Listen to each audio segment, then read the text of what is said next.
Bible తెరిచి mark సువార్త 15వ అధ్యాయము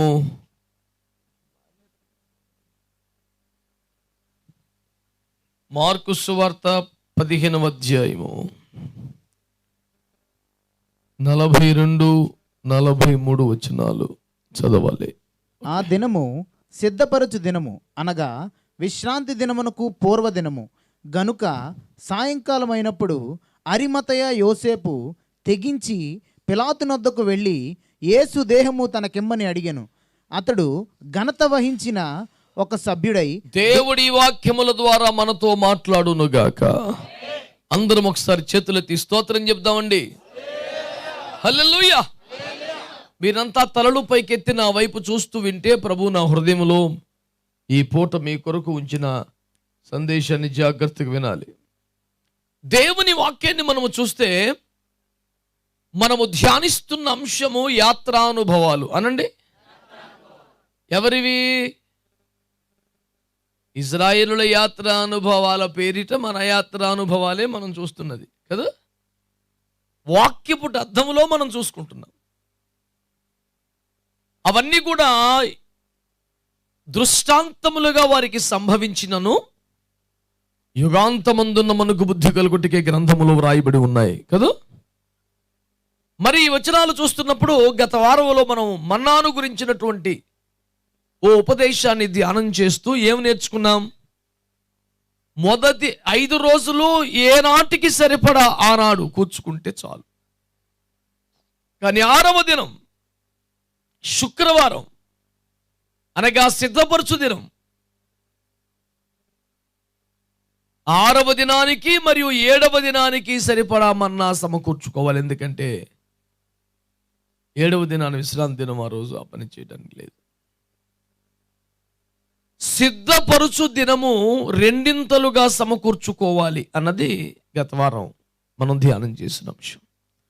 రెండింతలుగా ఏమేమి చేసుకోవాలంటే వాక్యాన్ని సమకూర్చుకోవాలి, రెండింతలుగా పరిచర్య చేయాలి, రెండింతగా యుద్ధం చేసి ఫలితాన్ని సాధించాలి, రెండింతలుగా తైలము సమకూర్చుకోవాలి, 2వ మైలు మనం నడవాలి. ఇలాంటివన్నీ కూడా గత వారం చెప్పుకున్నాం, మర్చిపోయాం కదా. పురుషోత్తముల నుంచి వాయిస్ లేదు అసలు. శ్రద్ధగా విని బుద్ధిగా మర్చిపోయారండి అయ్యగారులు. మరి ఏది మాట్లాడుతుంటే నేనే చెప్తున్నాను, ఒక్క ఆన్సర్ చెప్పరు, ఏమి చేయదు.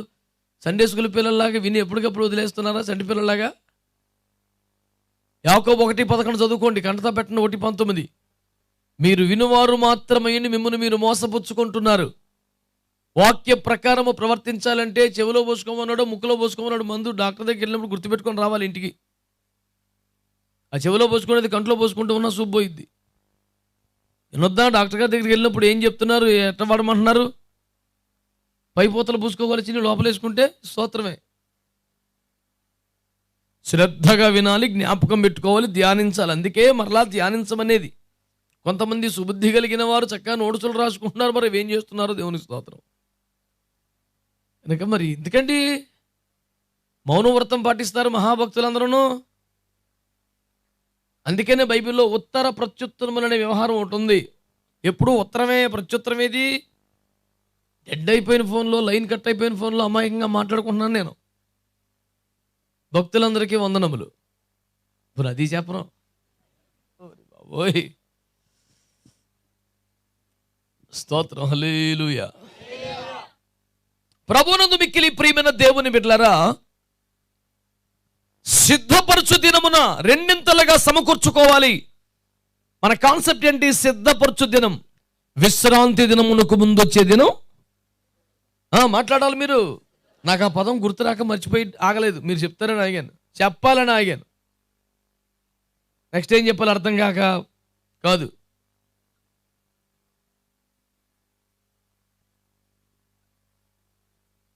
అత్యంత గౌరవనీయమైన వ్యక్తి ఒకడు చచ్చిపోతే మౌనం పాటించినట్టుగా ఉండక్కర్లేదు. క్రైస్తవుడు అంటే సమాధుల తోటలో కూడా స్తోత్రం చెప్పే దమ్మున్నవాడు. పునరుద్ధానుని సన్నిధిలో కూడా మౌనం పాటించేవాడు కాదు. ఇప్పుడు చూడు మళ్ళీ దేవునికి స్తోత్రం. కనుక బిడ్డలారా, రాబోతున్న విశ్రాంతి కాలమునకు ముందున్న కాలాన్ని ఏమనాలి బైబిల్ ప్రకారం? ఇప్పుడు సంగమునకు రాబోతున్న కాలం ఏ కాలం? విశ్రాంతి కాలం, అది కూడా డౌటే. మళ్ళీ ఏం చెప్తే ఏం తగ్గవద్దన్న మొహం చూడటమే. ఆ విశ్రాంతి కాలమునకు సిద్ధపడుతున్న కాలం ఇది కనుక దీన్ని ఏమంటాం మనం? కనుక ఇప్పుడు రెండింతలుగా సమకూర్చుకోవాలి, రెండింతలుగా ప్రయాసపడాలి, రెండింతలుగా యుద్ధం చేయాలి, రెండింతల ఫలితం రాబట్టాలి, రెండింతల మౌనం పాటించడం కాదు. దేవునికి స్తోత్రం కలుగును గాక. హల్లెలూయా. అందుచేత ప్రభువునందు మిక్కిలి ప్రియమైన దేవుని బిడ్డలారా, ఈ రెండింతల సమకూర్పు అనే కాలంలో మనం ఉన్నాం. మన ముందున్న కాలంలో ప్రవక్తలు, దైవజనులు, న్యాయాధిపతులు, రాజులు తమ కాలమునకు సరిపడా భక్తి చేశారేమో. ఒకవేళ మనమైతే ఇప్పటికీ రాబో కాలానికి సరిపడా రెట్టింపు చేసుకోవాలి. ఇప్పుడు తైలం ఉన్నది కనుక, దీపం వెలుగుచున్నది కనుక సంతృప్తి పడకూడదు. ఒకవేళ ఆరిపోయే కాలం వస్తే మరలా నింపుకోవడానికి సరిపడా బుడ్డిలో తైలమును రెడీ చేసి పెట్టుకోవాలి. మైలు నడవమంటే 2 మైళ్ళు నడవాలి. చెప్పిన మైలే పూర్తవకపోతే మన ముఖానికి 2వ మైలు ఎప్పుడు తగలబడుతుంది? దేవునికి స్తోత్రం. ఇచ్చిన టార్గెట్ పూర్తి చేస్తే కదండి 10 ఇంకోటి ఎత్తాడు. ఏమి చేయకుండా కట్టేసినోడు లాక్కొనేరు, నువ్వు బాగా చేస్తున్నావు, నువ్వు చేయి అని ఎక్స్ట్రా మనకి ఇవ్వాలంటే ముందు చేసిన తోటి పూర్తి చేసి ఎడితే కదా.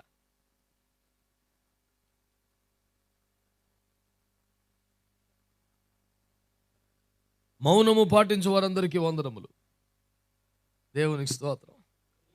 హల్లెలూయా.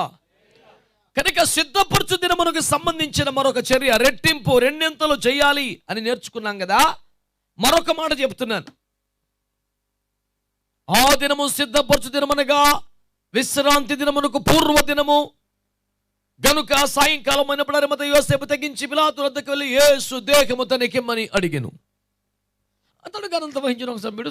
So qualities. దేవునికి స్తోత్రం కదండి. ఇందులో పాయింట్ ఏంటంటే అది సిద్ధపరచు దినమును గనక అతడు తెగించి. సంబంధం ఏంటి అసలు? నా ముఖం చూడాలి మీరు భక్తులు. అరిమత యోసేపు అనే వ్యక్తి యేసు ప్రభువు జీవించిన కాలంలో చరిత్రల ప్రకారం సన్హెద్రిన్ సభ్యుడు, సమాజ మందిరంలో ఒక కీలక మెంబర్.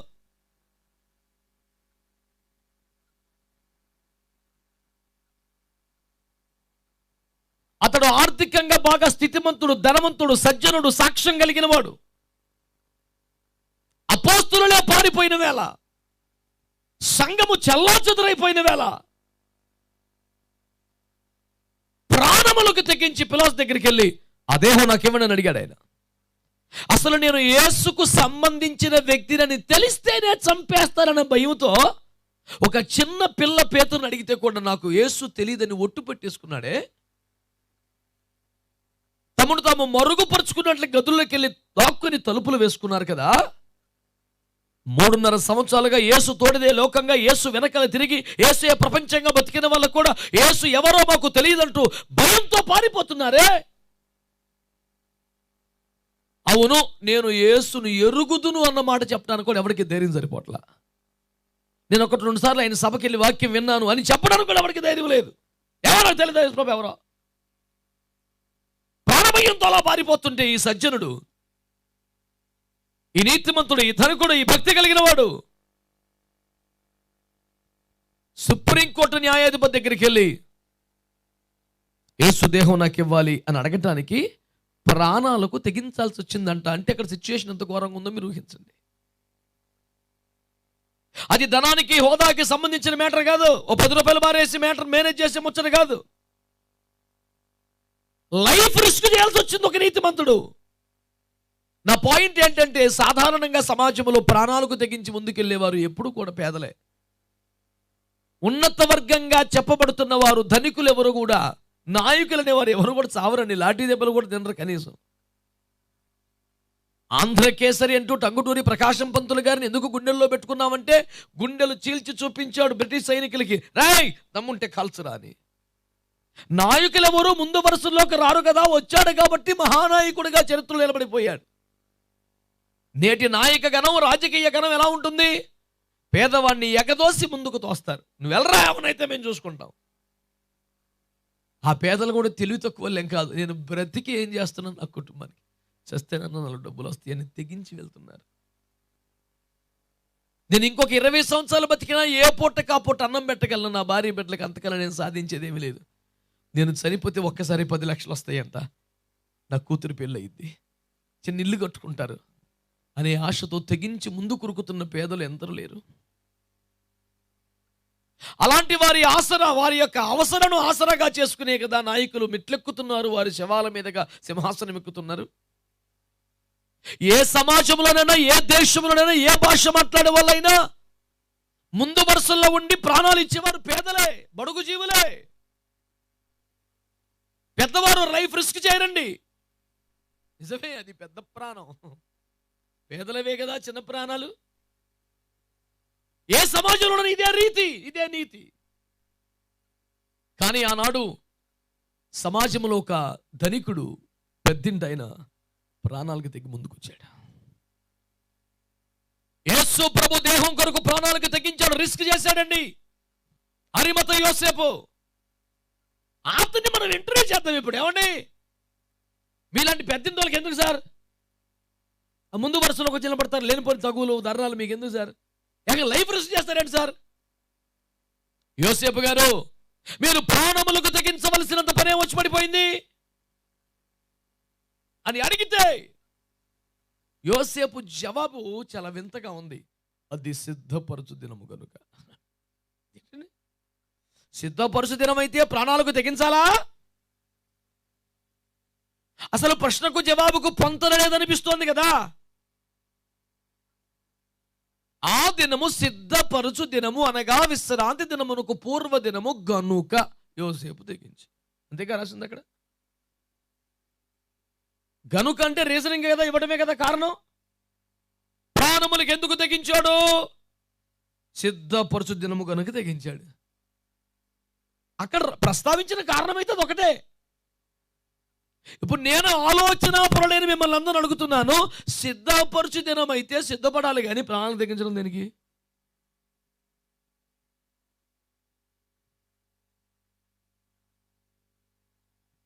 వింటున్నటువంటి దేవుని సంగమా, దేవుని ప్రజలారా, ఇది సిద్ధపరచు దినమని, ఇవి రాకడ దినములని, మహిమకు, ఎత్తబడుటకు, దేహ విమోచనకు, వివాహ మహోత్సవమునకు, మేఘముల మీద దైవికముగా కొనిపోబట్టానికి జీవము కలిగిన దేవుని సంఘం సిద్ధపరుచుకొనవలసిన కాలం ఇదే అనే అవగాహన, అనే విశ్వాసం మీకు వస్తే, దేవుని వాక్యం చెప్తుంది, సిద్ధపరచు దినమున ఉండాలి, రెండింతలుగా ప్రయాసపడాలి, నెక్స్ట్ లెవెల్, అవసరమైతే ప్రాణాలకు తెగించాలి.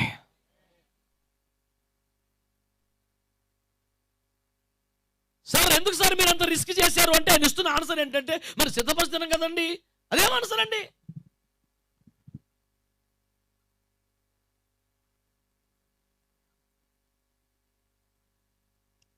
సిద్ధపరచు దినమున దేవుని ప్రజల హృదయ స్థితి ఎలా ఉండాలి? నిన్నటి కంటే రెండింతల పని చేయాలని ఉండాలి. నిన్నటి కంటే రెండింతలుగా యుద్ధము చేయాలని ఉండాలి. నిన్నటి కంటే 2వ మైలు ఎక్కువ నడవాలని ఉండాలి. నిన్నటి కంటే రెండింతల తైలమును, అభిషేకమును సమకూర్చుకోవాలని ఉండాలి. మరొక మాట, నెక్స్ట్ లెవెల్ ఏంటంటే, అవసరమైతే ప్రాణాలకు తెగించాలి.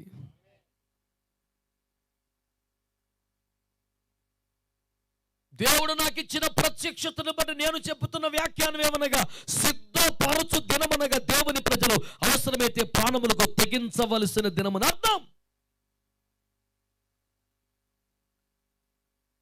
దేనికోసం తెగించాలి ప్రాణాలకి? హక్కుల కోసమా? రిజర్వేషన్ల కోసమా? సామాజిక న్యాయం కోసమా? దేనికోసం అండి ప్రాణాలకు తెగించాలి? మైనారిటీ హక్కుల పరిరక్షణ కోసమా? దేనికోసం మనకు తెగించాలి ప్రాణాలకి?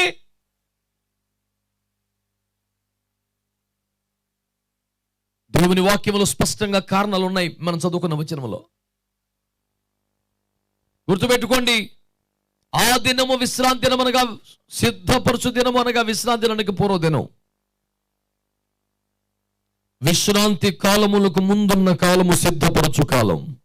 ఈ కాలమున నువ్వు నిజమైన దైవ భక్తి కలిగిన వాడవైతే నువ్వు ప్రాణములకు తెగించి భక్తి చేయాలి, తెగింపు కలిగిన భక్తి చేయాలి, తెగింపు కలిగిన సేవ చేయాలి, తెగింపు కలిగినటువంటి క్రైస్తవ జీవితాన్ని మెయింటైన్ చేయాలి. దేవునికి స్తోత్రం కలుగునగాక. ఆమేన్, హల్లెలూయా. ఎందుకు తెరపడుతున్నాడు అంటే రేపటి దిన విశ్రాంతి దినం, ఇక పని చేయడానికి వీళ్ళే. విశ్రాంతి దినమున ఇక్కడి పుల్ల అక్కడికి పెట్టకూడదు. ఆకలేసి వంట చేసుకోవడానికి ఒక కట్టి పుల్ల ఎత్తినందుకే కదా ఒక వ్యక్తిని రాళ్ళతో కొట్టి చంపేశారు.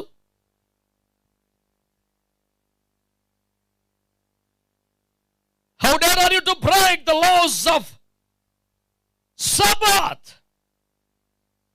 సబ్బతు దినం యొక్క ఆజ్ఞను ఉల్లంఘించకూడదు, ఎంతటి ధైర్యం అంటూ అతన్ని రాళ్ళతో కొట్టి చంపేయలేదా? చూస్తున్న ప్రజల్లో ఒక భయం రావాలని కదూ. అమ్మో, విశ్రాంతి దినాచారమును ఉల్లంఘించకూడదని కదూ. దేవుని వాక్యం ఏం తెలియజేస్తుంది? అందుకే రేపటి దినం బరువు మోయకూడదు కనుక, రేపటి దినం అసలు ఏ పని చేయకూడదు కనుక ఈ రోజు త్వరపడకపోతే యేసు దేహము ఆ శవము వీధిలో ఉండిపోద్ది. ఇప్పటికే నడి వీధిలో రోడ్డు పక్కన ఊరి వెలుపలైన అవమానించారు, దాదాపు దిగంబరంగా మార్చారు. శరీరం అంతా దున్నబడిపోయింది, దారుణంగా అవమానం చేశారు. మేకులకు వేలాడుతుంది దేహం, ముళ్ళ కిరీటంలో తల ఛిద్రమైపోతుంది నానాటికి. ఇప్పుడు త్వరపడకపోతే యేసు దేహం బయటే ఉండిపోద్ది. రేపటి దినం ఎవరన్నా తీస్తారా? బరువు మొయ్యొచ్చా? కదపొచ్చా? ఒక రాత్రిల్లా పగలల్లా బయటే ఉండిపోతే ఆకాశ పక్షులు అపవిత్రపరచవా? నక్కలు ఎగబడి ఆశపడవా? అసలు దేహానికి అంతకన్నా అపవిత్రం ఇంకేమన్నా, అవమానం ఇంకేదైనా ఉంటుందా?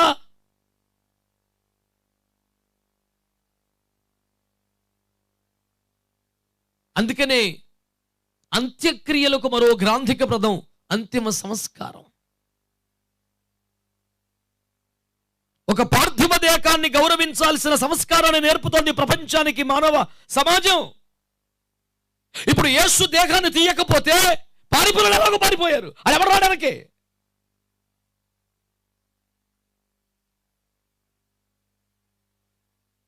ఒకనాడెల్లా బయట ఉండిపోతే ఎంత అవమానం వేలాడుతూ. రేపు చేద్దామనే పని కాదు ఇది, రేపు చేద్దామనే పని కాదు, రేపు చూద్దామనే పని కాదు.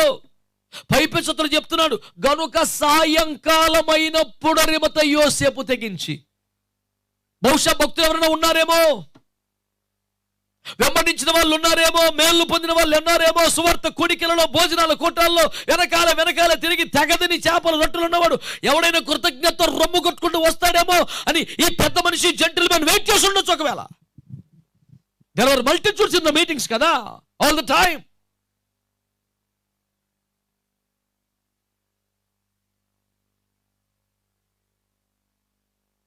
Be it at Sea of Galilee, in the wilderness, in the mountain, ఎక్కడ పడితే అక్కడే జన సమూహములు ఆయన్ని వెంబడిస్తూ వచ్చారు. మల్టిట్యూడ్స్ అని కదా రాశాడు బైబిల్లో. విస్తారమైన జనం. ఏరి భక్తులు, మేలు పొందిన వారు, బాగుపడిన వారు ఏరి. సాయంకాలం అయిపోతుంది, చూశాడు ఎవడు రాట్లా. పగలు యోహాను 9 ప్రకారం పగలున్నంత వరకే పని చేయవలను, రాత్రి వచ్చుచున్నప్పుడు ఎవడునూ పని చేయటకు వీలేదా. పగలు అనే అవధికి చివరి ఘట్టం సాయంకాలమే కదా. సాయంకాలం దాటితే పగలైపోతుంది, రాత్రి స్టార్ట్ అయితే. యేసు స్వయంగా చెప్పిన ఒక సూత్రం, పగలున్నంత వరకే పని చేయాలి, రాత్రి వస్తుంది పని చేయడానికి కుదరదప్పుడు. అంటే పని చేయడానికి ఉన్న చివరి ఘట్టం ఏమిటి? సాయంకాలం. అంటే కొన్ని గడియాల ఇక దాటిపోతే నువ్వు చేద్దామనే మనస్సున్న, సోర్స్ ఉన్న, కెపాసిటీ ఉన్న అవకాశం ఎవరు నీకు?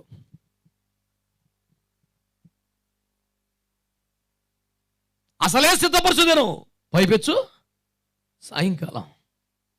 ఇంకొక గడి ఆగితే చక్కెర పడిపోతే కనుమతులు లేవు, అవకాశాలు లేవు. అయ్యో నాకు ఆశ ఉండింది, ఆయన దేహాన్ని మోద్దామనుకున్నాను, ఆ దేహాన్ని వస్త్రంతో చుడదామనుకున్నాను, దాన్ని గౌరవంగా సంస్కారం చేద్దామనుకున్నాను, నాకు అవకాశం లేకపోయింది. నీ కళ్ళ ముందే కొడుతుండే చూసావు, తిడుతుండే చూస్తావు, ఉమ్మి వేస్తే చూస్తావు, దిగంబరంగా మారుస్తుండే చూసావు. ఇప్పుడు కాకులు పొడుస్తుండే చూడాలా? మరింత అవమానం జరుగుతుంది. చూడాలా సంగమా? అవసరమైతే నా ప్రాణాలకు తెగిస్తాను. ఆ దేహాన్ని నేను కాపాడుకుంటాను. దానికి అవమానం రాకుండా చూసుకుంటాను. దాన్ని భద్రపరుచుకుంటాను. దాన్ని కాపాడుకుంటాను. సంపన్నుడు గనక తన కొరకు ఒక రేంజ్లో సమాధిని తొలిపించి రెడీ పెట్టుకున్నాడట. ఆ సమాధిలో యేసు ప్రభు దేహాన్ని తీసుకెళ్ళి పెట్టాడు. ఈ రోజున మీరు గమనించాల్సింది ఏంటి? సిద్ధపరచు దినము అంటే కొంచెం ఎక్కువ వాక్యం చదువుకోవటం, కొంచెం అవసరమైతే పోరాటం, అలాంటి చిన్న చిన్న టార్గెట్లు కాదండి. అవసరమైతే ప్రాణాలకు తెగించాలి. ఇశ్రాయేలు ప్రజల యొక్క ఆధ్యాత్మిక యాత్ర అనుభవాలను ధ్యానం చేస్తున్న మనం ఈ ప్రయాణములో అవశ్యముగా వస్తున్న ఒక దినం సిద్ధపరచు దినం. సిద్ధపరచు దినమున ఎక్స్ట్రా మన్నా కురవలేదు. రోజు కురిసినట్టే కురిసింది, కానీ ఎక్స్ట్రా కూర్చుకోవాలి మనం. That is the point. ఎప్పటి మామూలుగానే మంచు పడింది, ఎప్పటి మామూలుగానే ఆ నూగు మంచు ఎగిరిపోయిన తర్వాత అందులోంచి మన్నా కనిపిస్తుంది. కానీ నువ్వే గమనించుకోవాలి, ఇది 5వ దినం కాదు, ఇది 6వ దినం, ఇది సిద్ధపరచు దినం. రేపటి దినం విశ్రాంతి దినం. మీకు అవకాశాలు లేవు. స్వార్థ ప్రకటించడానికి కానీ, ఆత్మలు సంపాదించడానికి కానీ, సంఘములు కట్టడానికి కానీ, దేవుని కొరకు నువ్వు ఏదైనా ప్రయాసపడటానికి రేపటి దినమున నీకు అవకాశం లేదు. ఇదే చివరి అవకాశం. ఇదే ఆఖరి తరుణం. ఇదే సిద్ధపరచు కాలం. రాబోతున్నది విశ్రాంతి కాలం. ఇంక నేను సువార్త చెప్తాను, కష్టపడతాను, పని చేస్తాను, ఫాస్టింగ్ ఉంటానంటే దానికి అవకాశం ఇక లేదు. ఇది సిద్ధపరచు దినం, అందున సాయంకాలం. సిద్ధపరచు దినము యొక్క సాయంకాలం. ఇంక లేదు ఛాన్స్. ఇది సిద్ధపరచు దినము యొక్క సాయంకాలం అని దేవుని వాక్యం చెబుతోంది. ఇక అవకాశాలు లేవు, తరుణము లేదు.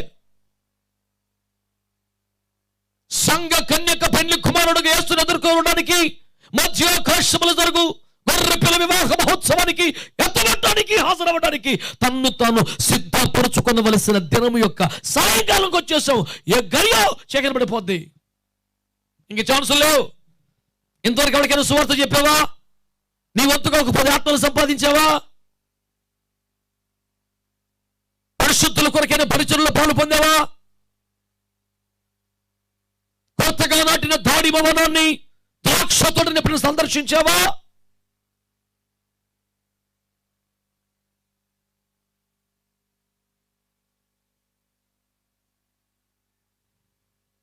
అసలు ఆశ లేకపోతే, ఆసక్తి లేకపోతే, భారమే లేకపోతే ప్రాణాలకు తెగించేప్పుడు పనిచేస్తావు నువ్వు.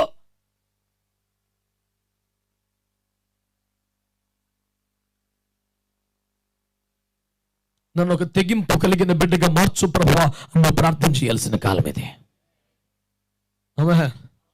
కేవలం భక్తి కాదు, కేవలం విశ్వాసం కాదు, కేవలం ఆసక్తి కాదు. ప్రభు నీ కొరకు నేను తెగించే దమ్మున్న క్రైస్తవుడిగా మార్చని కసితో ప్రార్థన చేయాల్సిన కాలం ఇది. సహాయం చేయి ప్రభు, ఆశీర్వదించి ప్రభు, బలపరచు ప్రభు. సండే స్కూల్ ప్రార్థనలు ఇంకెంతకాలం చేస్తావు? నన్ను ఒక రోషం గల క్రైస్తవుడిగా మార్చు ప్రభు అని ప్రార్థన చేయాలి. దేవునికి స్తోత్రం కలుగునుగా.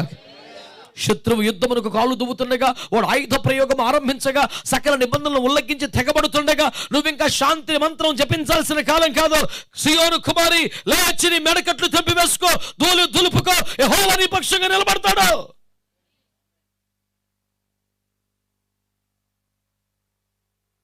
లెమ్మో తేజరులమో, యెహోవా వెలుగు నీ మీదకి వచ్చింది, యెహోవా మహిమ నీ మీద ఉదయించింది. ఎందుకు వచ్చింది మహిమ? ఎందుకు వచ్చింది వెలుగు?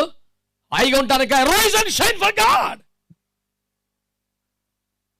నేను వెలిగించబడ్డానండి, దేవుని మహిమను పొందానండి, 4 గోడల మధ్యలో స్తుతి చెప్పడానికా? లేచి తేజరుల్లో rise and stand for God, shine for God. నువ్వు వెలిగించబడింది మంచ కింద కుంచ కింద పెట్టడానికి కాదని కదా యేసయ్య చెప్పాడు. దీపస్తంభం మీద పెట్టాలి, దీపస్తంభం మీద పెట్టాలి. రహస్య క్రైస్తవ్యం ఎంకరేజ్ చేయబడదు. సర్టిఫికెట్లు మార్చుకోవడానికి, డిక్లరేషన్ ఇవ్వడానికి దమ్ చచ్చిపోతున్నాడు ఒక్కొక్కడో భూమి మీద. దమ్ము ఉండాలి క్రైస్తవ్యానికి. చర్చిలో సాక్ష్యం చెప్పే కాలం పోయిందా? ఎంఆర్ ఆఫీసులో చెప్పా, దేవునికి స్తోత్రం కలుగును గాక. చర్చిలో గడిచే వారం నుంచి వారి దేవుడు ఎంతగానో కాపాడారండి. నేను యాక్చువల్గా ఈ వారంలో సరిగ్గా ప్రార్థన చేసుకోలేదు, అయినా సరే దేవుడు కాపాడండి. సిగ్గుమని సాక్ష్యాలు చెప్పిన కాలం చాలేక.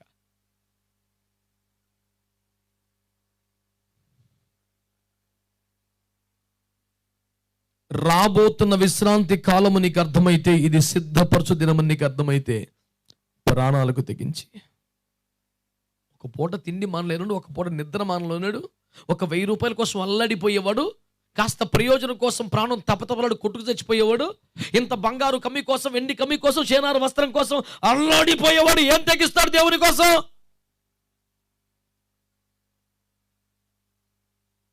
ఒక లోక సామెత ఉంది, తెగించి దానం చేస్తా తెండ్రా పిడికడు రాలన్నాడంట ఒకడు. వీడు తెగించి దానం చేసేదేంటి? పిడికడు రాళ్ళు. అవి కూడా ఎవడని తెచ్చిస్తే అవి ఏరుకొని కూడా రాడు ఏటోటికెళ్ళి. కొంతమంది తెగింపు ఎంత ఎంత దరిద్రంగా ఘోరించిందో అర్థమైందా మీకు? దేవుని పరిశుద్ధాత్మ వింటున్నప్పుడే మీ గుండెల్లో ఒక మంట రేపాలని నేను ఆశపడి ప్రార్థన చేస్తున్నాను. ఎవడు ఆర్పజాలని తీవ్రత ఆత్మ సంబంధంగా మీకు ఇవ్వాలి. మోకరించినప్పుడు, ఇంట్లో ఒంటరిగా ఉన్నప్పుడు, గదిలో తలుపులు వేసుకున్నప్పుడు ఆ రోషం నేను మండాలి. అది భక్తి అంటే. 10 మందిలో అడబడి చేస్తాం, పరిసయ్యులు బోళ్ళు మంది ఉంటారట చేయడానికి.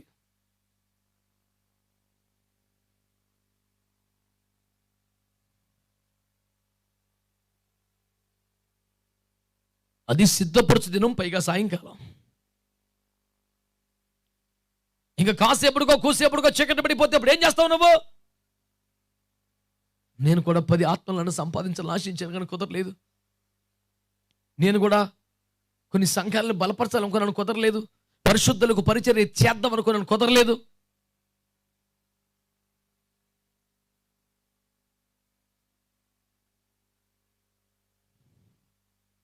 రేపొద్దున ఏడిస్తే ఉపయోగం ఏమొస్తుంది? దేవుని వాక్య ప్రకారం ఇది సిద్ధపరచు కాలము. సాయంకాలం అంటే చివరి ఘట్టం, ఇక అవకాశం లేదు. మీలో ఎవరైనా దేవుని సంఘానికి కానీ, దేవునికి కానీ, దైవజనులకు కానీ, సువార్త ప్రచారానికి కానీ, దేవుని రాజ్యానికి కానీ ఏదైనా చెయ్యగలిగితే ఇప్పుడు చేసే నీకు అవకాశం ఉండదు. పరిశుద్ధుల కొరకైన పరిచర్యలో పాలు పొందండి.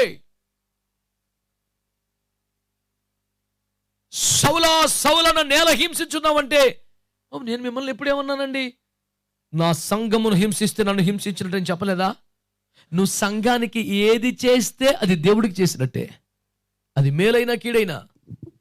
సంఘానికి నష్టం చేస్తే దేవుడికి నష్టం చేసినట్టు, సంఘానికి పరిచయం చేస్తే దేవుడికే చేసినట్టు, సంఘానికి నువ్వేం చేసినా నేరుగా దేవునికి చేసినట్టు. దేవుడి అకౌంట్లో పడితే వెళ్ళేది. పిచ్చోళ్ళే ఎత్తున్నారు జనం, పిచ్చోళ్ళే కష్టపడుతున్నారు దేవుని మన ఇందులో.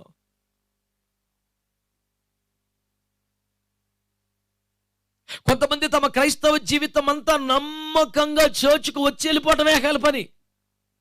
ఒక సువార్త దండయాత్రలో పాలు పొందేవా? ఒక రోజున కరపత్రికలు పంచావా? ఒక రోజున మందిరాన్ని క్లీన్ చేసావా? ఒక రోజున పరిశుద్ధులకు పరిచయం చేసావా? ఇది సిద్ధపరిచిన ఒక సాయంకాలం ఆఖరి గడియ. రేపొద్దున ఏడ్చినా నీకు రాదు ఫలితం. ఆ తరువాత యేషవు కన్నీళ్లతో దానికోసం శ్రద్ధగా వెతికిన మారు మనసు పొందని అవకాశం అనుగ్రహించక విసర్జింపబట్టం అంటే ఏంటి తెలుసా? అసహ్యంగా హెలవా చాలే కానీ అగౌరవంగా, అమర్యాదగా, అడ్డగోలుగా తృణీకరించడం. శ్రద్ధతో కన్నీళ్లతో వెతుకుతున్నప్పుడు చేతలబా అనే తిరస్కారము దేవుని వద్ద నుండి వస్తుందట. ఎందుకని? నీకు సమయం ఉన్నప్పుడు నువ్వు పట్టించుకోలేదు కాబట్టి.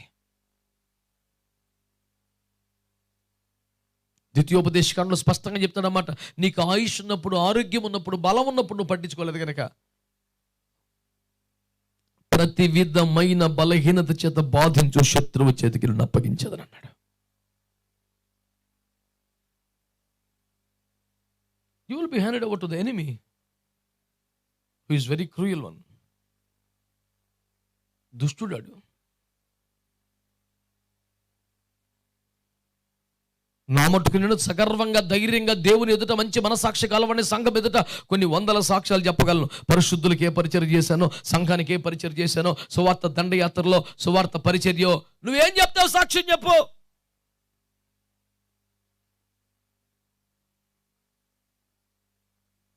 ఆదివారపు ఆరాధనలకు వచ్చి వెళ్ళడం అనేది చాలా ప్రాముఖ్యము, కానీ అది ప్రాథమిక స్థాయి. దాన్ని మించి దేవుని సంఘానికి, దేవుని సేవకు, దేవుని రాజ్యానికి ఏదో విధంగా నువ్వు సేవ చేయవలసిన అవసరం ఉంది. నీకు మెలకు వచ్చి తీరుబాటు చేసుకున్న పాఠానికి కాలం అయిపోద్ది. ఒకవేళ ఇలాంటి మాటలు వినక ముందు నువ్వు చనిపోయి ఉంటే నిత్యంలో నీకేం బహుమానం ఉండేది? ఒకవేళ ఈ మాటలు వినక ముందే రాకుండా వచ్చి ఉంటే నీకేం బహుమానం వచ్చేది? మరి ఇప్పుడు విన్నందుకు ఈలో వస్తున్న తీర్మానం ఏమిటి? ఆ రోషం, కసి, మంట సంపాదించుకోగలుగుతున్నావా? వచ్చినట్టుగా వెళ్ళొద్దు. వెళ్ళాలి, దండం పెట్టుకోవాలి, కానుకేయాలి, వెళ్ళాలి, విగ్రహాలు సరిపోద్ది. రావాలి, దేవుని మాట వినాలి, తీర్మానం చేసుకుని వెళ్ళాలి. అది క్రైస్తవ జీవితం. రావాలి, తునోపనం వేయాలి, పోవాలి, విగ్రహారాధనలోనే. ఆత్మారాధనలో రావాలి, ఆత్మ చెప్పుచున్న మాట వినాలి, ఆత్మ సంబంధమైన తీర్మానం చేసుకుని వెళ్ళాలి. ఒక సంకల్పంతో బయటికి వెళ్ళాలి. మహాభక్తులవని పెద్ద రోడ్డు మీద తిరిగి అడబడి బ్యాచ్ అంతబడి కనపడతలా. రహస్యంగా భక్తి చేస్తున్న ఒక వ్యక్తి ఎన్నోడు మాట్లాడాలి, ఎప్పుడు పాట పాడాలా, ఎప్పుడు సాక్ష్యం చెప్పాలా, కానీ ఈ రోజున పిలాతు ముందుకెళ్ళి ఆ దేహం నాకు కావాలన్నాడు. ఇన్నాళ్ళు నీ గుండె లోపల ఉన్న భక్తిని బయట పెట్టవలసిన కాలం వచ్చింది. నీ లోపల ఉన్నటువంటి రోషాన్ని బయట పెట్టాల్సిన కాలం వచ్చింది. నీ దేవుని పట్ల నీకున్న అనురాగాన్ని, భక్తిని, తపనను నిరూపించుకోవాల్సిన కాలం వచ్చింది. నీ అంతరంగముల పళ్ళు బిక్కుతున్న దావానం లాంటి ఒక మనోభాగ్యని బయటికి రావాల్సిన కాలం వచ్చింది. ఇది సిద్ధపరచు దినం. ఇది సిద్ధపరచు దినపు సాయంకాలం, అనగా దేవుని కొరకు పని చేయుటకున్న ఆఖరి అవకాశం. ఇంకా తీరుబాటు కాదు. లోపలికి తొంగి చూడు. అంతర్ముఖుడు అంటే అంతరంగములకు తొంగి చూసుకోవాలి. అంతర్ముఖుడవై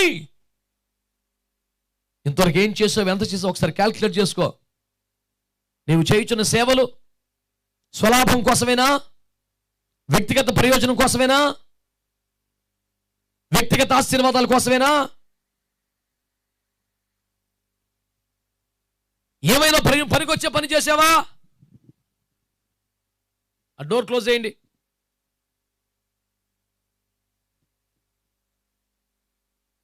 దేవుని వాక్యములో రాయబడి ఉన్న పాఠాన్ని శ్రద్ధగా వినండి. ఆ దినం సిద్ధపరచు దినం, పైపెచ్చు సాయంకాలం. కనుక ఏం చేయాలి? నోరు తెరిచి మాట్లాడండి. ఏం చేయాలి? ఏ దినం అది? మన కాలంలో ఏదది? ఇదే ఆ దినం. ఇదే కడవరి గడియ. ఇక మాట్లాడటానికి, విశ్రాంతి తీసుకోవడానికి లేదు. పరిగెత్తాలి, ప్రాణాలు తెగించాలి. దేవుని కొరకు ఒక తెగింపు కలిగిన ప్రజలను ఆయన కోరుకుంటాడని చెప్పేసి దేవుని సేవకుడిగా మీ కొరకు నేను ప్రకటిస్తున్నాను. ఒక మాట చెప్పనా? సంఘములో పాటలు పాడేవాళ్ళు కావాలి, అవునా వద్దా? గట్టిగా ఆన్సర్ చెప్పండి. వాయిద్యాలు వాయించే వాళ్ళు, అవునా వద్దా? పరిచయం చేసేవాళ్ళు, ప్రార్థన చేసేవాళ్ళు, సువార్త చెప్పేవాళ్ళు, ఇచ్చేవాళ్ళు. ఇప్పుడు చెప్పండి, తెగించిన వాళ్ళు కావాలి. వీళ్ళందరూ ఎప్పటి నుంచో ఉన్నారు, కానీ ప్రాణములకు తెగించిన వాళ్ళు ఎంతమంది ఉన్నది ఈనాటి ప్రశ్న. దేనికోసం? హక్కుల కోసమా? ఉద్యోగం కోసమా? ప్రభుత్వ విధానాలను వ్యతిరేకించడం కోసమా? నడి రోడ్డు మీద ధర్నా చేయడం కోసమా? దేనికోసం? స్పష్టముగా వ్రాయబడి ఉన్న వాక్యం యేసు దేహము కోసం. దేనికోసమని పిలాతు తెగించాడు? ఎఫెసీ 1:23 ఏమని రాశాడు? సంఘము ఆయన శరీరము. అందరు చెప్పండి అన్నమాట. అంటే యేసు దేహం అంటే సంఘం. అంటే దేనికోసం తెగించాలి? కొంచెం గట్టిగా. దేనికోసం? రాజ్యాంగం మాకు కల్పించిన హక్కుల కోసం. Right to information act. ఆ డిపార్ట్మెంట్లు బోల్డ్ ఉన్నాయి భూమి మీద, కానీ యేసయ్య సంఘం కోసం తెగించే వాళ్ళు లేరు. ఆ స్థానంలోకి నువ్వు రావాలి. నువ్వు కూడా రైట్స్ కోసమే మాట్లాడితే, నువ్వు కూడా ప్రజాస్వామ్యం అంటే, నువ్వు కూడా హక్కులు అంటే, వాళ్ళు భూమి మీద బోల్డ్ మంది, నీకన్నా నిష్ణాతులు బోల్డ్ మంది ఉన్నారు. ఆ మధ్య ఎవరో ఒక సాధారణ యువకుడు హైదరాబాద్లో రాఘవేంద్ర రెడ్డి ఏదో కుర్రోడు భూమి మీద ఉన్న లాయర్లందరూ పోగుబడితే కూడా అందరినీ అప్పచెప్పమంటే కూడా అన్ని సెక్షన్లు అప్పచెప్పలేరు, తెగ చెప్పేస్తున్నాడు. గవర్నర్ మీద కేసు పెట్టాడు, హైకోర్టు మీదే కేసు పెట్టాడు. కుర్రాడండి దడదడలాడిచ్చేస్తాడు. మాట్లాడితే 100 సెక్షన్లు చెప్తాడు. పలానా సెక్షన్ ప్రకారం ముఖ్యమంత్రి తప్పు, గవర్నర్ తప్పు. నేను కేసు పెట్టేశాను. గవర్నర్ మీద కేసే, ఎవడి మీద పెడితే కేసే. చట్టమును నవ్విలి మింగేసి యాక్టివ్గా రెస్పాండ్ అవుతున్న వాళ్ళు భూమి మీద బోళ్ళు మంది ఉన్నారు. ఆ రంగానికి కొదవలేదు. కానీ ఎక్కడ చూడు, కొంచెం దేవుని సంఘం పక్షంగా రోడ్డెక్కి వెళ్ళాడు. దేవుని సంఘం కొరకు ప్రాణాలకు తెగించేవాడు లేడో. ఈ ఏరియా ఖాళీగా ఉంది. పరలోకపు మిలిటరీలో సెలక్షన్స్ జరుగుతున్నాయి. సైనికులు కావాలి. యేసునాథుడే సేనాధిపతిగా ఉన్నాడు. మిలిటరీ ఉద్యోగం అంటే చాలా గౌరవం అండి. కొంచెం రిస్క్ ఉంటుంది కానండి, అన్ని సభకేనండి, ఎక్కడ ఛార్జీ ఉండదండి. మంచి యవన ప్రాయంలో రిటైర్మెంట్ తీసేసుకొని వచ్చేయచ్చండి. 5 ఎకరాల భూమి అండి. ఎందుకని ప్రివిలేజెస్ వాళ్ళకి? లైఫ్ రిస్క్ కనుక. ఎక్కడైనా అంతే, సేవ అయినా అంతే. సేవకుడికి ఎందుకు ఆధిక్యత, గౌరవం? లైఫ్ ఎప్పుడు రిస్క్లో ఉంటుంది కనుక. ఎంత రిస్క్ జాబ్ అయితే అంత ఇన్సెంటివ్ ఉంటుంది. సహజం అది. ఏ కంపెనీలో అయినా ప్లెయిన్గా చేసే చోట ఉన్నది, రిస్కీ ఏరియాలో చేసేదానికి తేడా ఉంటుంది.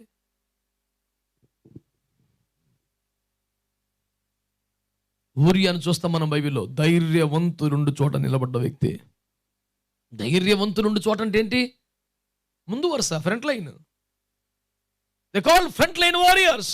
ఎందుకంటే వాళ్ళు బాణం వదిలితే మస్ట్ వీళ్ళకి తగలాలి, వీళ్ళు పడితేనే నాకు అలవాడికి వెళ్తుంది. They are shielding the whole nation. ఈ రోజున ప్రభు నీతో మాట్లాడుతున్నాడు. భక్తి ఉందా? విశ్వాసం ఉందా? ప్రార్థన ఉందా? సమర్పణ ఉందా? సరే, వీటన్నిటి విషయమై తెగింపు ఉందా? బాప్తిస్తం తీసుకోవాలని తెలుసండి, కానీ తెగించలేకపోతున్నామండి.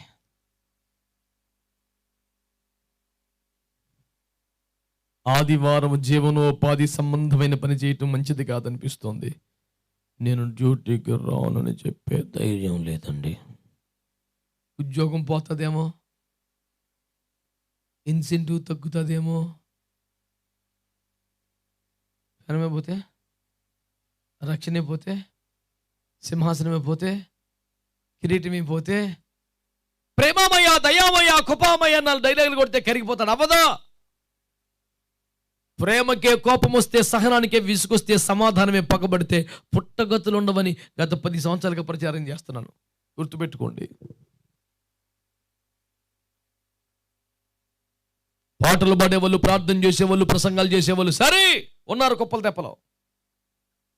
ప్రాణములకు తెగించగలిగేవారు కావాలి. ఇది సిద్ధపరుచు దినపు సాయంకాలం. ఇది గడిచిపోతే రాత్రి అప్పుడు పనిచేయడానికి అవకాశం ఉండదు. అవకాశాలు మొయ్యబడుతున్నాయి. సువార్త ప్రకటించడానికి, సంఘాలు కట్టడానికి, పరిచర్య చేయడానికి, అయ్యో మరొక తరమును సిద్ధం చేయడానికి ఇక అవకాశాలు లేవు. టైం అయిపోతుంది. సిద్ధపడే వాళ్ళు కావాలి, పని చేసే వాళ్ళు కావాలి, తెగించే వాళ్ళు కావాలి. అది సాయంకాలం. అందుకే నేను ప్రాణాన్ని తెగించానంటున్నాడు.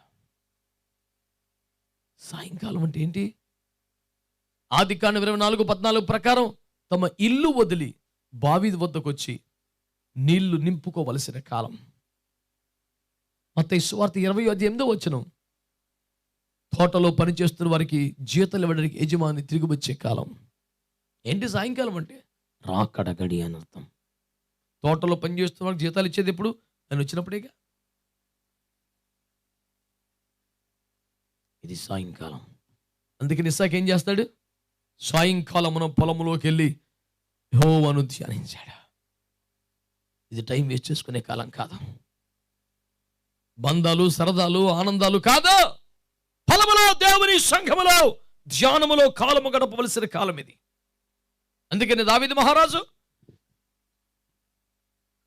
విశ్రాంతి దినమున నేను మానక దేవుని మందిరముకి వెళ్ళేదనని తీర్మానం చేసుకోలేదు. నేను యెహోవా మందిరంలో నివాసం చేస్తానని తీర్మానం చేసుకున్నాడు. ఈ రోజు లేదు, ఆ రోజు లేదు. ప్రభు నీతో మాట్లాడుతున్నాడా? నీకు దేవుని స్వరం వినబడుతోందా? దేవుని ఆత్మ నిన్ను ఒప్పింపజేస్తున్నాడా? అంతరంగములో నిద్రపోతున్న క్రైస్తవ్యాన్ని దేవుని అగ్ని దొడ్డుకర్ర కొట్టి లేపుతోందా? అట్లయితే నువ్వు ఒక రోషము కలిగిన క్రైస్తవ్యములో భాగంగా దేవుని కొరకు ఏదైనా ఇంతవరకు చేయలేని కార్యం చేయుటకు తెగించి ఒక తీర్మానం చేయి. కంఫర్ట్ జోన్స్ లో బతికినే కాలం చాలేక లే, ధైర్యం తెచ్చుకో.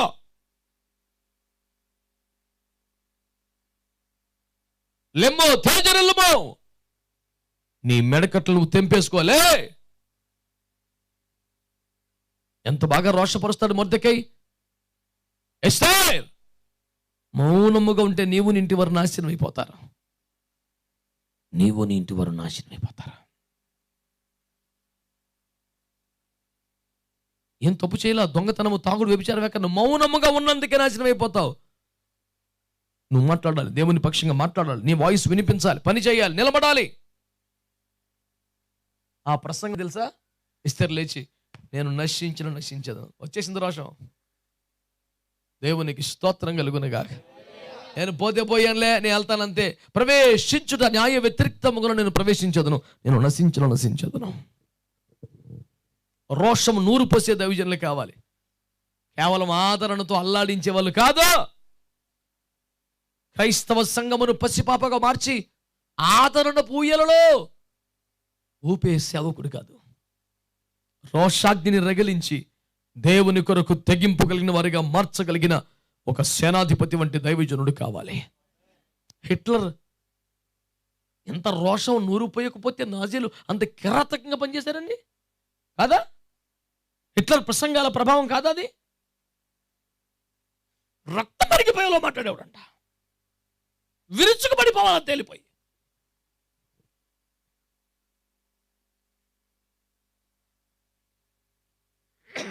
Google, God bless you. God bless you. God loves you. Jesus heals you. He is the God, the Father to comfort you. Don't worry, don't cry. ఆ సండే స్కూల్ కాదు. మోకాల మీద పడో, రొమ్ము కొట్టుకో, ఏడో అని మేం చెబుతుంటే ఏడవకో, బాధపడకో, ఆనందించుము, నవ్వుము, తినుము. నాది అడిగింది రా ఫస్ట్, ఇంకా తినమని చెప్తున్నావు.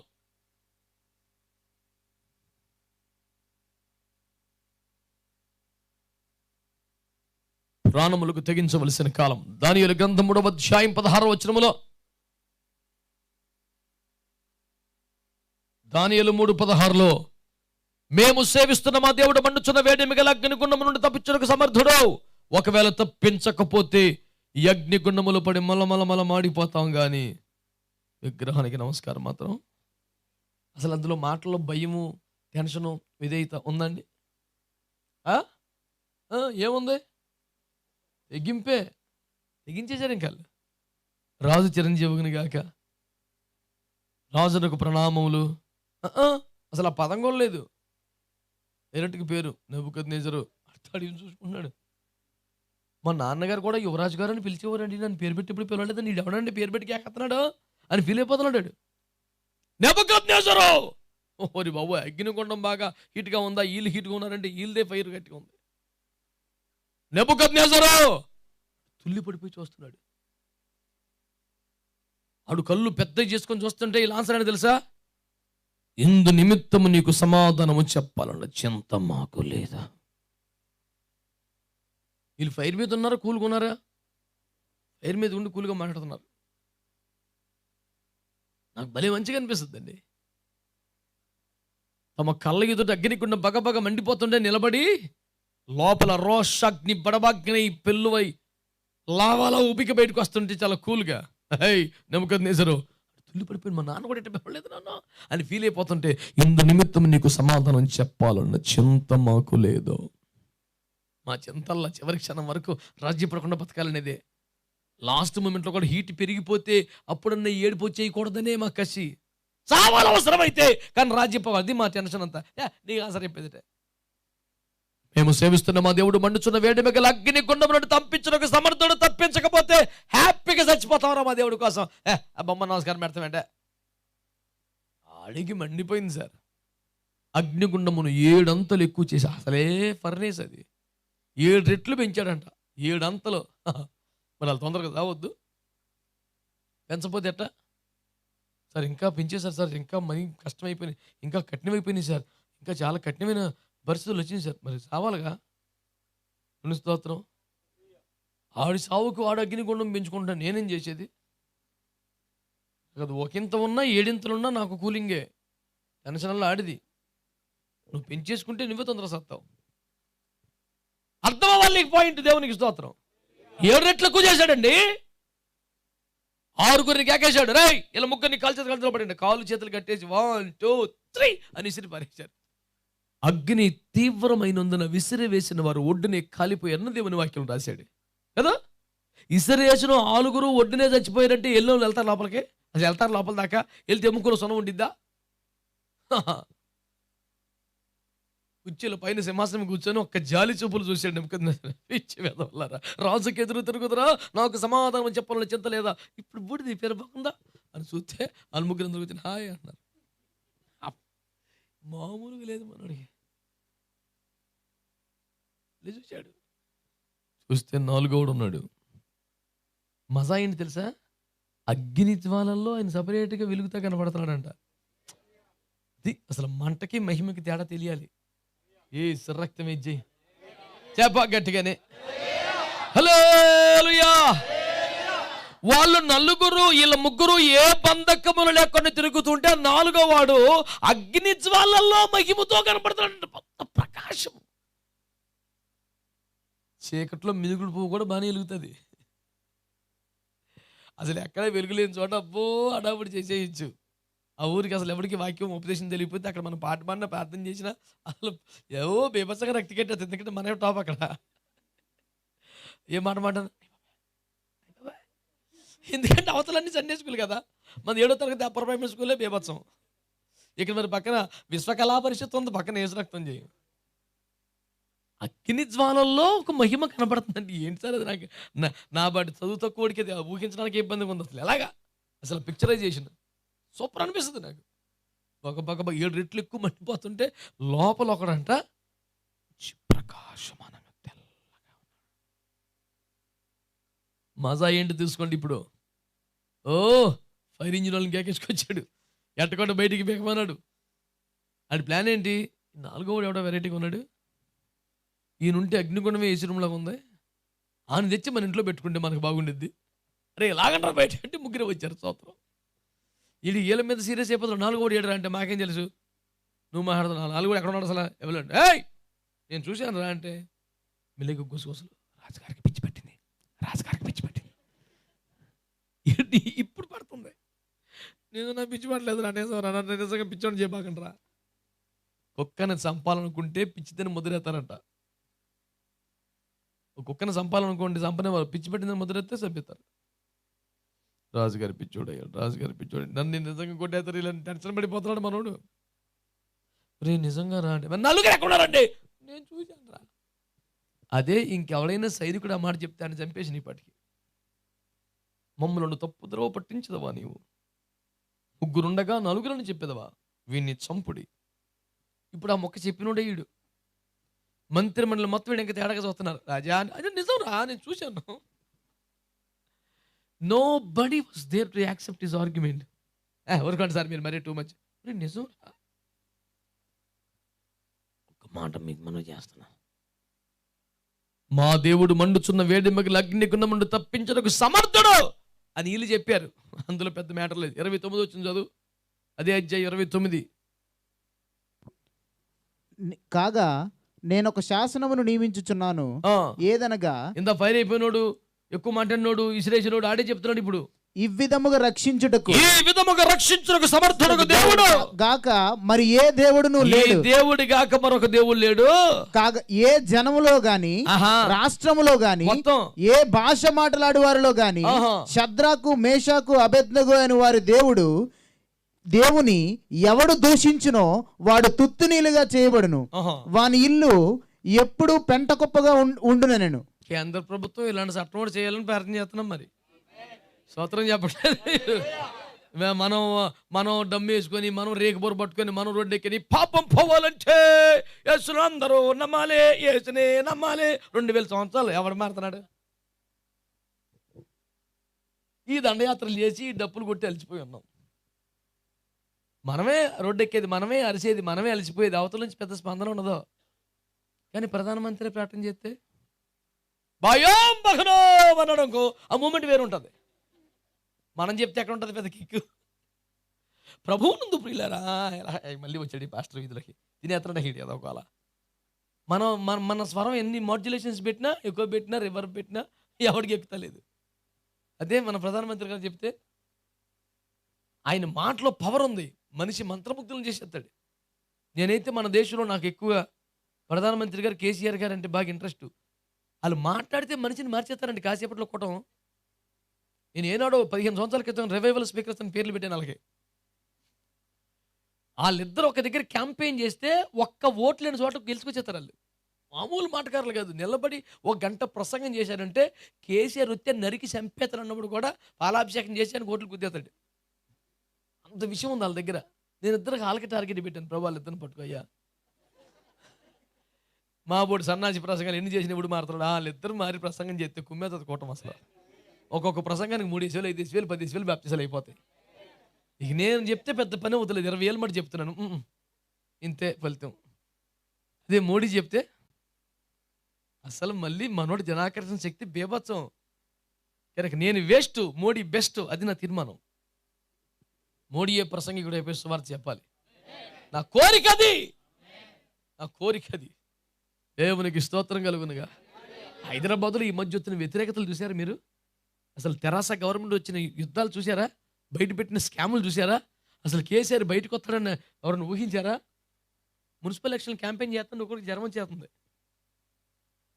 అట్లా మాట్లాడుతున్నాడు.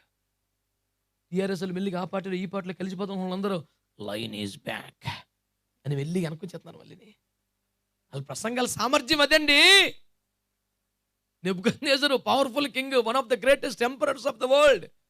ఇప్పుడు మైకి పట్టుకొని చెప్తున్నాడు, రేయ్ ఇందు నిమిత్తం నేను ప్రకటించినదేమనగా షడ్రక్ మెషక్ అబేద్నెగోల దేవుడే దేవుడు. మాయలు చేసేవాళ్ళు, మంత్రాలు చేసేవాళ్ళు, తలుకులు మెరుసలు పుసుకుని మాయ వెళ్ళి బోలు మంది ఉన్నారు, కానీ ఈ విధముగా రక్షించడానికి సమర్థుడు మాత్రం ఇంకెవ్వలేడు. ఇందు నిమిత్తం నేను చే ప్రార్థన ఏమనగా ఎవడు ఎలా దేవుని పూజించడో ఆడు ఇల్లు తూత్తిగా మారిపోద్ది, ఆడి పెంట తిప్పగా చేసేది. అందరు కొంచెం ఆలోచించని అంటలేదు, రూల్ ఎట్టేసాడు. ఇప్పుడు షడ్రక్ మేషక్ అబేద్నెగోల దేవుణ్ణి అన్ని ప్రాంతాలు, అన్ని భాషలు పూజించాలి. పూజించకపోతే వాడు తుత్తు నీళ్ళు చేయబడతాడు, వాడు ఇల్లు పెంట తిప్పగా మారిపోద్ది. ఇప్పుడు కొత్త చట్టం ఇది. ఇన్ని చట్టాలు వచ్చినాయి, ఇది ఒక్క చట్టమే రాలేదు. అదే ఒకటే ఎదురు చూపలేక మనకి. స్తోత్రం చెప్తుంది మీరు. హల్లెలూయా. కష్టం సార్, మన దగ్గర అంత చట్టాలు రావు. ఎందుకు రావు? షడ్రక్ మెషక్కులు ఉంటేనే వస్తుంది. మనలాంటి సన్నాసి రకం భక్తి చేస్తే రాదు. దేవుని కొరకు అగ్నిగుండములోకి దూకుటకైనా దమ్మున్న వాళ్ళు ఉంటే, ఇప్పుడు అవతల మరి మ్యాచ్ కట్టాలంటే ఇప్పుడు టీం కరెక్ట్ సరైనది ఉంటేనే కదా. ఇప్పుడు ఆస్ట్రేలియన్ ట్రిప్కి పంపాలంటే మంచి ఫేస్ బౌలర్స్ 2-3 ఉంటే, హార్డ్ హిట్టింగ్ వాళ్ళు పెంచి కట్టలేదు 3 ఉంటే ధైర్యంగా పంపుతారు టీంని. 50 ఓవర్లు ఆడి 5 రన్నులు నమ్మకంగా చేసేవాడిని ఎట్ట పంపుతారు? పొద్దునే ప్యాడ్లు కట్టుకొని దిగిపోతాడు. ఎప్పటికీ 1 ఓవర్ 10 రన్నులు. కొంతమంది ఉన్నారులే ప్రభుత్వులు, మా కాలంలో ఆడేవారు. ఆడు బ్యాటింగ్కి వచ్చాడంటే మేము వెళ్ళిపోయేవాళ్ళం. ఇంకెందుకు అవుట్ అవ్వడం, రన్ తీయడు. ఇంకా ఆ రోజు సమర్పించుకుంటాం వేస్ట్. కొంతమంది ఎప్పుడు సేవే అంటాడు, ఒక ఆత్మను సంపాదించడం మరి ఏంటి నాకు అర్థం. ఎప్పుడు అయ్యగారు బిజీగా ఉన్న సేవలో ఉన్నారండి. ఎన్ని సంఘాలు కట్టాం, ఎన్ని ఆత్మలు సంపాదించాం, ఎంతమంది శిష్యులు తయారయ్యారు, ఎంతమంది సేవకులు చేసాం, మరి ఏం చేస్తున్నావు? Full time ministry. ఏంద్రా ఫుల్ టైం నువ్వు చేసింది? డ్యూటీకి వెళ్తా సువార్త చెప్పిన వాళ్ళు 10 మందిని సంపాదించారు కదా ఈ పాటికి. తన పని తాను చేసుకుంటూ కొంతమంది ఆత్మలు సంపాదించారు కదరా. నువ్వు ఫుల్ టైం అంటే ఏంటి? ఫుల్ టైం దేవుని స్తోత్రం. గ్యాప్ లేకుండా శనివారం రాత్రి తప్ప ఎప్పుడు గప్పుడే చేస్తున్నావు. నీది యేసు సైన్యం కాదు, నీది సౌలు సైన్యం. సౌలు సైన్యం అయితేనే అందరూ యుద్ధ భూములు ఉంటారు, ఎవ్వడూ యుద్ధం చేయడు. ఆడి బ్యాచ్ అందరూ ఉన్నారు. పాపం దావీదు అడవిలో ఉన్నాడు, సైన్యం లేరా, మొత్తం అందరూ అక్కడే ఉన్నారు. ఏం చేస్తున్నారు? చూస్తున్నారు గొల్లియాతుని. వాహా వా సూపర్. ఏంటి ఆన్ని? సిగ్గు శరం లేని బ్యాచ్. నా ఉద్దేశం ఇదే, మనం చెప్తే పెద్దగా మారరు, వాళ్ళు చెప్పాల. హల్లెలూయా. ఎవరెవరు క్రైస్తవ వ్యతిరేకమైన ఉద్రేక ప్రసంగాలు చేస్తున్నారో వాళ్ళందరూ సువార్థికులు అయిపోవాలని భారంగా ప్రార్థన చేసేస్తే మన వల్ల ఎలాగో అవుతలేదు, వాళ్ళు మారి చెప్తే బాగుంటుంది. వాళ్ళ రేంజ్ వేరు ఉంటుందండి, అసలు వాళ్ళ కోణం కూడా వేరు ఉంటుంది. వాళ్ళు చెప్తేనే బాగుంటుంది. మీరు ఆ పని మీద ఉండండి. అర్థమైందా? దేవునికి స్తోత్రం కలుగును గాక. తను చూడండి ఎంత చట్టం చేశాడు. నేను చెప్తున్నాను, మండుచున్న వేడి మిగిలిన అగ్నిగుండమును తప్పించుటకు సమర్థుడని వీళ్ళ ముగ్గురికే తెలుసు. అప్పుడు దాకా ఎవరికి తెలియదు. వీళ్ళు అగ్నిగుండంలో వెళ్ళాక ఇప్పుడు అందరికీ తెలిసింది. అర్థమైందా? నీ దేవుడు ఎంత శక్తిమంతుడో నీకు తెలుసు, కానీ అది ప్రపంచానికి తెలియాలిగా. తెలియాలంటే అగ్ని గుండంలోకి దూకే దమ్ము నీకు ఉండాలి. నువ్వు ఎంతసేపు ప్రభా నువ్వు శక్తివంతుడైతే ప్రభా అగ్నిలోకి వెళ్ళకుండా కాపాడు, హల్లెలూయా, యేసు రక్తమే జయం, కల్వరి రక్తం, సిల్వర్ రక్తం, నీ ప్రార్థన అంతా అగ్నిగుండం.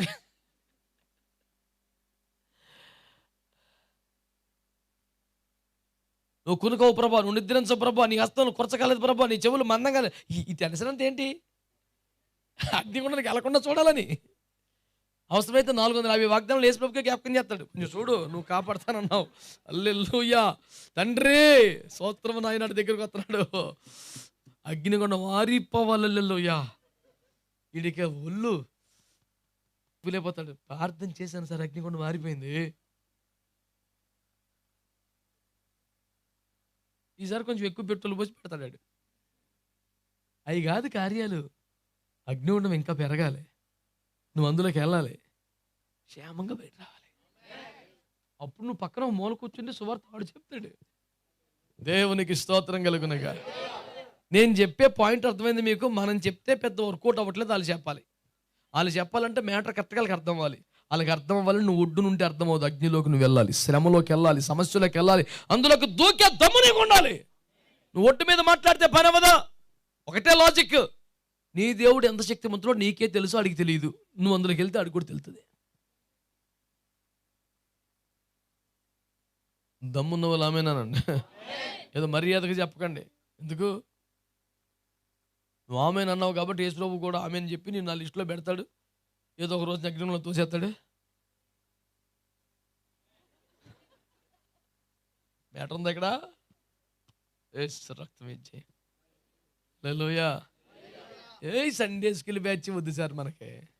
చిచ్చి అష్టాచమ్మలో గోటికాయలు అడుకునే బ్యాచ్ కాదు, యుద్ధ విద్యలు నేర్చే వాళ్ళు కావాలి. దేవునికి స్తోత్రం కలుగును గాక. ఒక చేతిలో తాపి మరొక చేతిలో కత్తి పట్టుకునే వాళ్ళు కావాలి. దేవునికి స్తోత్రం కలుగును గాక. కట్టుచున్న వారి పక్కన పహారా కాసే నెహెమ్యా సైన్యము కావాలి. దేవునికి స్తోత్రం కలుగును గాక. అర్ధరాత్రి కూడా గాయాలతో కూడా సంఖ్యలతో కూడా జైల్లో కూడా పాటలు పాడే దమ్మున్న వాళ్ళు కావాలి. నీవు అగ్నిలోనికి వెళితే నీ దేవుని సత్తా అవతోడికి అర్థం అవుద్దండి. నువ్వు యువతలో కూర్చొని నువ్వు కాపాడుతావు, నాకు తెలుసు ప్రభా, నువ్వు ఎలాగైనా కాపాడుతావు ప్రభా. అప్పుడు ప్రభు ఏమనుకుంటాడు? ఇడికి అంత మ్యాటర్ లేదులే, వదిలే. ఎందుకంటే చాలామంది మేడ నుంచి పడిపోయినప్పుడు కానీ పైనుంచి పడిపోయినప్పుడు కానీ కింద పడటం వల్ల సావరంట, దారిలోనే చచ్చిపోతారంట. చాలామంది డాక్టర్లు కనుక్కున్నాను నేను, పేపర్ కూడా రాశాడు. ఆ ఎత్తు నుంచి పడిపోయేటప్పుడు దారిలోనే చస్తాడంట, శవమే పడిద్దంట కింద, మధ్యలోనే ప్రాణం పోయిద్ది అంట అడిగి. మరి అంత ఎత్తు నుంచి పడిపోతే ప్రాణం పోతుంది కానీ వచ్చితే ఎత్తులోంచి శవం పడింది, దారిలో పోయింది ప్రాణం. ఆడు అప్పుడు దాకా బతకడండి. నేల దెబ్బ తగలటం, కాలు ఇరిగిపోవటం, చేతి ఇరిగిపోవటం, తల పగిలిపోవటం, అవన్నీ శవానికే. ఇటు ప్రాణం ఎప్పుడో వెళ్ళిపోయింది. ఆ బాడీలోంచి ఆ ప్రాణం ఎప్పుడో తప్పేసుకుని తట్టుకోలేదు అది. ఇంత శ్రమ అయితే కష్టం సార్. అగ్నిగుండంలో తోసేస్తావా? అయితే ముందే వెళ్ళిపోతాను నేను. ప్రేమ విందుల్లో ఈ బలమైన ఈ శక్తులు ఇవన్నీ బలంగా వాడబడేది ప్రేమ విందులో అండి. అగ్నిగుండం ముందు కాదు బలంగా వాడబడేది, ప్రేమ విందు. దేవునికి స్తోత్రం. ఎన్ని రౌండ్లు అయినా సరే దేవునికి స్తోత్రం, హల్లెలూయా. ఇది ప్రభు దినం అండి. ఈరోజు కూడా పప్పుచారేంటి?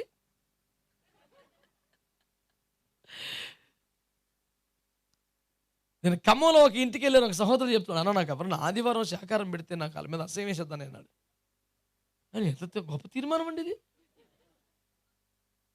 ఎంత సీరియస్ చెప్తాడంటే అసలు తట్టుకోలేకపోయాను. అంటే అవునన్నా, ఎంత గలీజ్గా ఆదివారం అయిందన్నా. ఆదివారం అంటే సండే అంటే నీస్ డే అంట.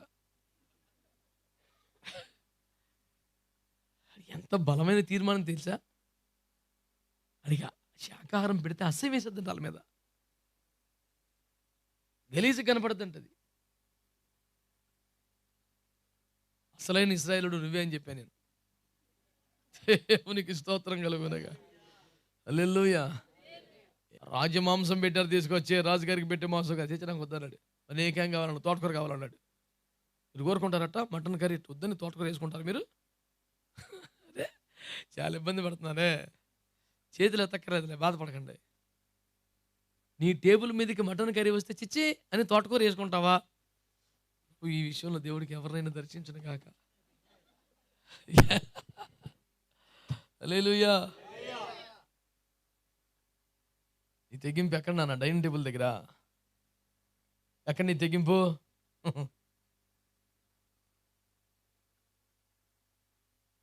చచ్చిపోతున్నా దేవుడి కోసం అవసరమైతే. వెనక్కి రాను. మా దేవుడు రక్షిస్తాడా? ఆయన ఇష్టం. రక్షించడా? నా ప్రభు కోసం చచ్చిపోతా. కానీ నా విశ్వాస జీవితంతో రాజీ పడను. 6వ అధ్యాయం 10 వచ్చిన దానియేలు గ్రంథంలో ఏమన్నాడు దానియేలు? ఇట్టి శాసనము చేయబడినను తాను ఎరిగి ఎప్పటి అట్లు ముమ్మారు మోకాళ్ళుని యెరూషలేము కిటికీలు తెరిచి చేతులెత్తి ప్రార్థన చేస్తున్నాడంట. స్తోత్రం చెప్పరే. ఎట్టి శాసనం? మరొక 30 రోజుల పాటు ఎవరు ఏ దేవుడికి ప్రార్థన చేయకూడదు, అందరూ రాజుగారికి ప్రార్థన చేయాలి. ఇంకెవరైనా ఇంకే దేవుడికైనా ప్రార్థన చేసిన కనపడితే సింహాల బోన్లో వేసేస్తాం. ఇట్టి శాసనము చేయబడిన తాను ఎరిగియు దర్జాగా కిటికీలు తీసి మోకాలు లేచి చేతులు ఎత్తి ఏడిచేస్తాడు. తీసుకొచ్చారు, సింహాల బోన్లో పడేశారు. ఒక దైవజనుడు చెప్పాడు, అతనికి రాకముందు 6 సింహాలు అంట, తొలిచాక 7 సింహాలు అయినాయి అంట. దేవునికి స్తోత్రం కలుగునగా. అంటే అర్థం ఏంటి? అసలు సింహం ఇప్పుడు వచ్చింది. మిగతా 6 సింహాలు కూడా కుక్క పిల్లల మాదిరి మారిపోయి తోకప్పుడు కూర్చుంటే ఉన్న సింహాలు ఒక బలమైన దాన్ని తీసుకుని దాని మీద కూర్చున్నాడు దర్జాగా. ఇట్రా, నాకు కుర్చీ లేదు ఇక్కడని. ఏసు రక్తం ఏం చేయాలి? దుఃఖ స్వరముతో ఏడుస్తున్నవాడు సింహాల బోన్లో దానియేలు కాదు, బయట ఉన్న రాజుగారు. సినిమా అనిపోయింది సార్. యేసుప్రభు తిప్పితే అలా ఉంటుంది కోటం. సింహాల మధ్యలో దగ్గర వణికిపోతూ ప్రభా కాపాడయ్యా, కనికరించవుతుంది ప్రభా. ఇసిరేసినోడు ఏడుతున్నాడు, విసిరి వేయబడ్డవాడు దర్జా కూర్చున్నాడు. జీవము గల దేవుని సేవకుడైన దానియేలు, నీవు నిత్యము సేవించుచున్న నీ దేవుడిని రక్షింపగలిగేనా? నువ్వు చెప్పిన వచ్చిన మాకు లేదు. రక్షింపగలిగేనా అంటే అప్పుడు అన్నాడు దానియేలు, ముందు బయట చేస్తున్నారు. నేను నా దేవుని దృష్టికి నిర్దోషినిగా కనబడి తిని గనక ఆయన దూతను పంపి సింహాల నోర్లు మూసాడు.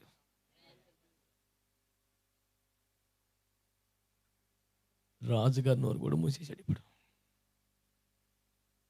గబగబాగా బయటికి లాగాడు. సాష్టాంగ పడిపోతున్నాడు, దండం పెట్టేస్తున్నాడు, దానాలు ఇచ్చేస్తున్నాడు. మొత్తం 20-30 శాఖలు ఒకటికి ఇచ్చేస్తున్నాడు. నువ్వే పరిపాలించమంటున్నాడు. నేను నామకే వాస్తే స్టాంప్ వేస్తాను, మొత్తం పరిపాలన ఇదే అన్నాడు. దేవునికి స్తోత్రం. అగ్నిగుండములోనికి వెళితేనే నీ సత్తా, నీ దేవుని సత్తా తెలుసుద్ది. సింహాల బోన్లోకి వెళ్తేనే నీ దేవుడి కెపాసిటీ అని తెలుసుద్ది. ఒడ్డు మీద మాట్లాడతావేంటయా? నేను సముద్ర పట్టుకు చాలాసార్లు వెళ్ళాను. ముత్యాలంపాలెం, తంతడి ప్రాంతాల్లో చూశాను. చేపలు పట్టేవాళ్ళు రకరకాల గాలలో ఉన్నారు, వలలు ఉన్నారు, లోపలికి వెళ్ళే ఉన్నారు. ఎందరో వలలు వేసుకొని పడవలు వేసుకొని లోపలికి చూస్తున్న కొద్ది ఇంత అయిపోతారు మనుషులు. అంత దూరం వెళ్తున్నారు. కొంతమంది ఒక చీర లాంటి పల్చటి వస్త్రాన్ని తీసుకొని ఒడ్డును నుంచొని ఇన్ని చేపలు పట్టేస్తున్నాడు. మరే ఇది భలేగా ఉందిరా. ఒక చీర లాంటి దాన్ని అటుద్దరు పట్టుకుంటారు. కెరటం వల్ల ఎగురుకుండా వస్తుంది కదా, దానికి ఎదురు అలా నేలవారుగా పెట్టుకుంటే ఎదురుకెళ్తాడు. ఇంత చేపలు పడతాయి. టాకన చీర పైకి ఎత్తాడు, అంతలా మూట కడతాడు. ఇన్ని చేపలు నల్ల దొలుతాయి, గిన్నెలు వేస్తాడు, మళ్ళీ వెళ్తాడు. వీళ్ళు సముద్రం లోపలికి వెళ్ళే లోపు వీడిని కూరక చేపలు పట్టుకుని చెప్తాను ఇంటికి. నీ పనే బాగుంది కదరా. వాడు కష్టపడి తెడ్డి వేసుకుని వాళ్ళు వేసుకొని పడవేసుకొని లోపలికి వెళ్ళిపోయి తిప్పలబడి ఎప్పుడు కొత్తాడో తెలియదు. అప్పుడే కూర తెచ్చేసామంటాడు అన్నాడు. నేను కూరే తేగలనండి. ఆడు కొన్ని వేలు తెస్తాడండి. స్తోత్రం చెప్పు. మన బ్యాచ్ అక్కడ ఈ మాత్రం చీరట్టుకొని కథ నలుగురు కలిసి కెరటానికి ఎదురెళ్ళే బ్యాచ్ కూడా ఉన్నాడు. ఇంకొకటి ఖచ్చితంగా రోడ్డు పక్కన ఆ ఒడ్డు మీద ఇసుకలో పీతలు ఉంటాయి, ఎన్ని ఏరుకుంటూ ఉంటాడు ఒకడు. ఆడి బ్యాచ్ ఇంకా సుఖం. వీళ్ళన్నీ దాని మీద బతికేసి ఊళ్ళే. మంది ఏ టైపు నాన్న? ఇసుకలో చిన్న చిన్న కన్నాలు చూసుకొని అక్కడ కాపు కోసి కూర్చుంటావా ఇప్పటికైనా పీత బయటకు వస్తుందని?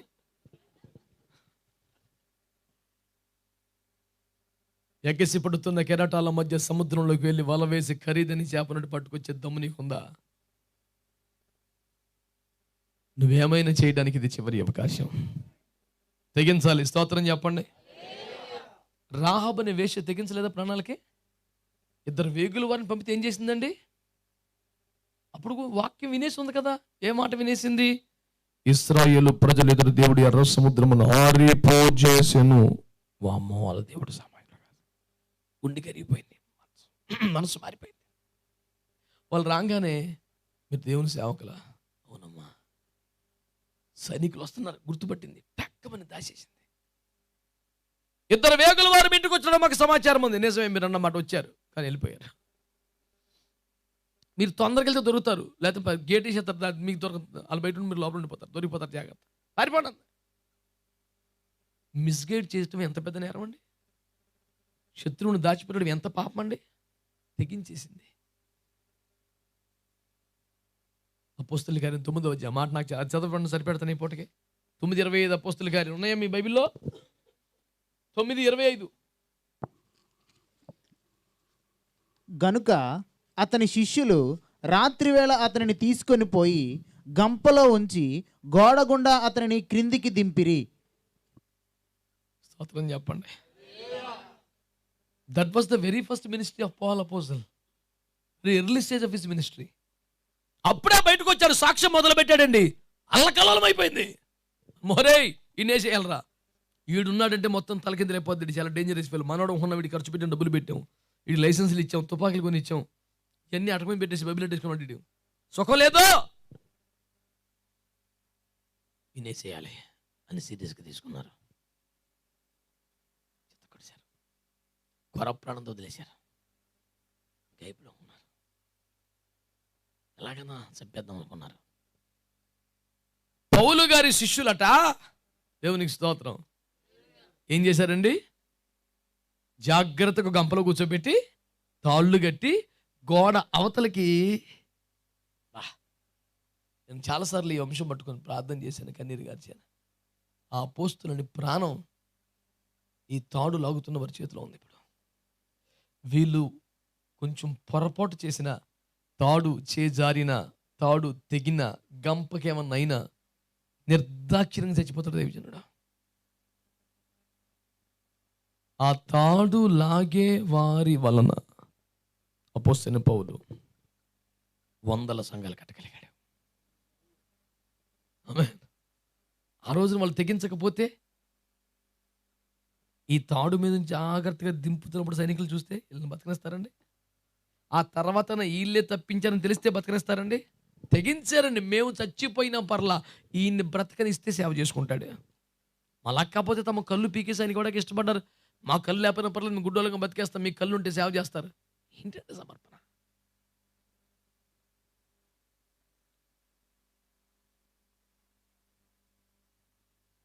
ఆ గంపలో పౌలును పెట్టి తాళ్ళు గట్టి అవతల గోడవతల దింపినటువంటి ఆ శిష్యుల తెగింపు నేటి సంఘస్థులకు, క్రైస్తవులకు కావాలి.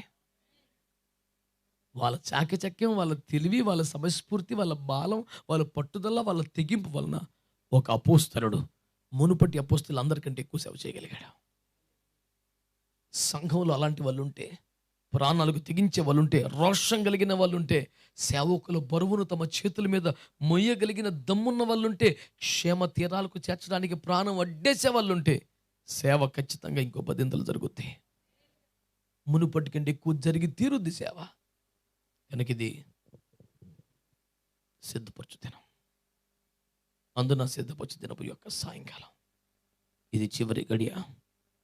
పాటలు పాడటం, ప్రార్థన చేయటం, సాక్ష్యం చెప్పటం, ప్రసంగం చేయటం కాకుండా దేవుని రాజ్యం కొరకు, దేవుని నామం కోసం అవసరమైతే ప్రాణాలకు తెగించి పనిచేసే వాళ్ళు కావాలి. సరైన తీర్మానం చేద్దాం, రోషంగా బతుకుదాం. దేవుడు దైవావేశంతో మనల్ని నింపి నడిపించునుగాక. ప్రార్థన చేద్దాం.